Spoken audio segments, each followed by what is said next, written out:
Hello, YouTube. It's the Utopian Buddha. Today we're going to go briefly into these 5 books. I am an author. I am the author of 18 books, but these 5, if you're interested, you just have to type in this name into Amazon and you can get them. So this book is Vibes. It's poetry on the law of attraction. In this book, I basically go into, and I donate all the profits to charity. But in this book, I basically go into the law of attraction and how to make it a more universal thing.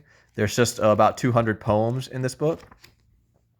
This book right here is probably one of my most important books. It's a book on how to get off of drug addiction. I used to suffer from drug addiction. I still suffer from drug addiction, but I've gotten a lot better over the years. Before, I didn't even accept it. Now, at least, I accept the fact that I have drug addiction.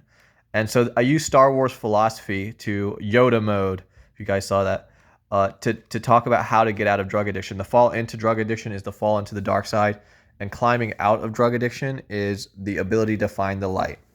This book, I've had psychotic breaks, and this book is like a fantasy about my psychotic breaks.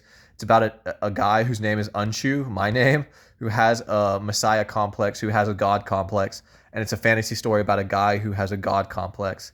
So it's really quite a little tale here, and there's some poetry at the end too.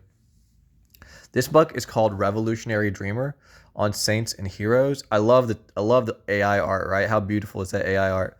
But it's about 2 men, saint and hero, and their journey through the corridors of power. Half fictional story, half treatise on political philosophy.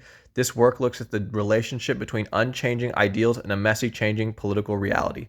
How far must good men go to create a better world? This is one of my more masculine books, even though I shouldn't have made it so masculine. There's just some, it's about politics, so there's some fight scenes in it and stuff, and I mean, women can fight. I know there's a lot of women who are better at fighting than me, but this is my most popular book, called Spiritual World on God's Amusement Park. It's about creating like a spiritual Disney World that donates all of its profits to charity. Imagine an amusement park devoted to the highest ideals of the human race. So it's just a vibe like that. But I really want to get into sober to cover the last 30 seconds and show you how I did it. So there's a bunch of pictures in it, but this is how it works. All right. So first, talk about dopamine addiction. First, there is the beginning of a habit. A friend offers you pot. That's the trigger. The behavior is smoking pot. The reward is the high. Next stage episode 2, is internalization of the habit.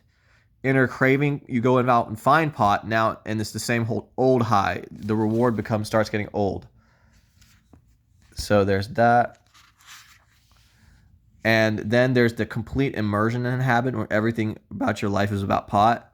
And then there is the Force Awakens, a radical life-changing event, upheavals your old routines, and it creates a new self. That's the reward.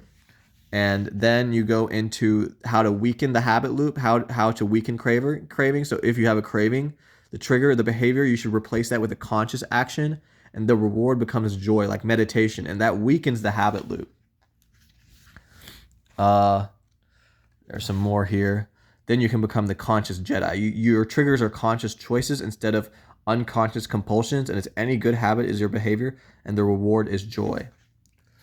And